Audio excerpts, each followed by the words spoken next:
What's going on, guys? Welcome to episode 11 here of Inspired Stories, the first episode of 2022. So I hope everyone had a good New Year's and a good holiday and everything. And I'm glad that you're joining me again this year. We got more Inspired Stories episodes every month. Obviously, a lot more content for Proven Knowledge, the podcast, music, all kinds of stuff. So a very exciting time. And to kick it off, at least for Inspired Stories, to kick it off this month, highlighting back to an artist, Snoh Aalegra. Obviously, a lot of you probably are familiar with her and her music. R&B artist, came out originally in the early 2000s under a different name. I don't really know her full backstory, but I remember hearing that when she was a kid, she had a deal and everything, and it really didn't pan out. And then I think her cousin, Isabel Wilson, is actually married to the producer Snoh Aalegra, and I did obviously an Inspired Stories episode last year about Snoh Aalegra and how important he is in music and culture and everything. So basically, I think what happened is Snoh Aalegra kind of saw that Snoh had this talent and everything, and she ended up changing her name to Snoh Aalegra and everything. And then I think around 2011 or 12, she ended up signing with Snoh Aalegra and just slowly started putting out things on SoundCloud and all this stuff. And she's released more and more albums and projects and songs since then. And over the last 8 or 9 years, she's become one of the biggest R&B acts now, pretty much in the world. It's pretty crazy to think about.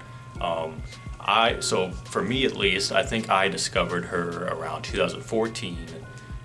She was on Common's album Nobody's Smiling. I forget what the song was that she featured on that project, but I remember hearing that one, and I found out she was signed to Snoh Aalegra, so I'm like, okay, she might be someone to keep an eye on. And then at the end of 2014, she released the There Will Be Sunshine EP, which actually has one of my favorite Snoh songs on there called Paradise. If you haven't heard it, look it up. A lot of people, I don't know if they're familiar with that EP, but it was her first official project as Snoh Aalegra. So I remember hearing that, and I forgot what was the one. There was one with Common on there. Bad Things, I think is what it's called. That's another, that was the lead single or whatever. So I enjoyed that song a lot. And then fast forward to summer of 2015, I'm obviously a big Vince Staples guy, big Vince Staples fan, and he was also signed to Snoh Aalegra at the time.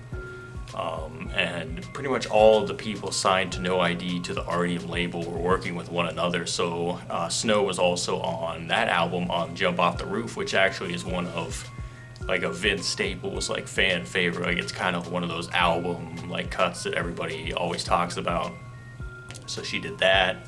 The next year she did the EP, what was it? Don't Explain, I believe, EP. Which had Boy Wonder on production, had James Fauntleroy on a feature and everything. DJ Dahi, one of my favorite producers, did the song called Home, which is probably another one of my favorite Snoh songs. And then 2017 she drops Feels, her first album, which I thought was a pretty good album. It was not my favorite album of hers now, especially since she's dropped these last 2 albums. I think it's probably my least favorite one.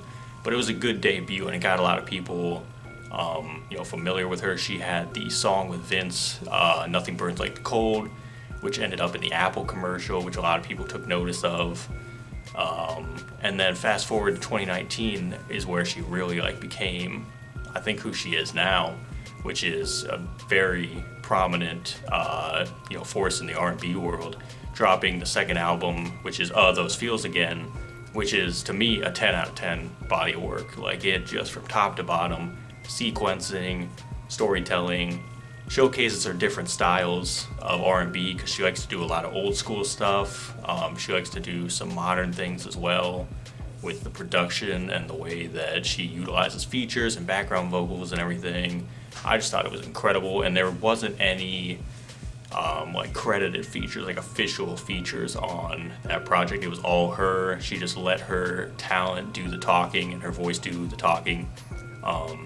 And man, that just made me a really big fan. It made a lot of people a really big fan of her music and everything. Obviously, I Want You Around, probably her biggest song, was like the first single from the album. Whoa, another big song, that's the video with Michael B. Jordan. So, I mean, that was like the moment I was like, okay, I'm all in with Snoh Aalegra. Like, her features were great before that, and some of her songs were great. But like then, when that album came out, I was all on board. And then obviously this past year, 2021, she dropped the Temporary Highs in the Violet Skies album. I did enjoy the album. I think it's just, for me, like a notch below Those Feels Again. Because there was a couple songs I was like, okay, I respect she's trying something different, and I love how she's doing that. It just wasn't really my style as much as the other album was, but it was still a really good album. Obviously, she got to work with Pharrell and Chad Hugo, the Neptunes, on this one, which I knew she was trying to do that before, and I love the song that came out of that. Obviously worked with No ID more on this album. She had James Fauntleroy back on this album, which those two just never miss. Their collabs are just incredible. So yeah, I mean, I really think that really around the time when I started getting back into, or really just into R&B in general, is when Snoh kind of just came into, the frame. And so she just happened to be one of the artists that I took notice of, and she works with a lot of the people that I already listened to, and so now she's just slowly become one of my favorite artists, and I really definitely want to see her in person eventually. She hasn't come anywhere like around Ohio yet, where I'm at, but definitely want to see her live eventually, because I think she is, like I said, an incredible artist, and she's a once-in-a-lifetime type of talent. So I'm looking forward to, whatever she does next. I think she usually is on the kick right now of taking like a year in between albums. So I'm going to go out on a limb and say she's probably not going to drop an album this year. She might drop like a song or two, but she'll probably just be touring.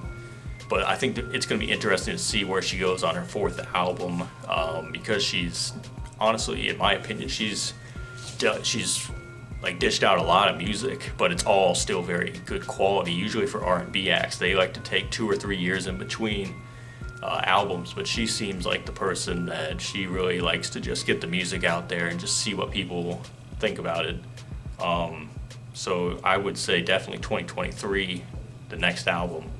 It's going to be very intriguing to see where she goes with the sound and with the direction of her career.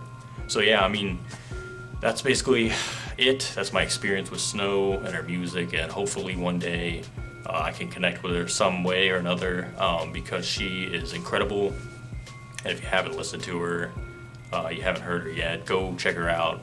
Or if you've heard her on a feature, go check out her actual catalog of music. Would recommend, especially if you love R&B, if you love old school R&B music with a message. So yeah, so that was episode number 11 of Inspired Stories. We'll be back in the month of February, and I'll be highlighting another producer. I have not picked the producer yet, but looking forward to seeing you guys there. So thank you very much. See you next time.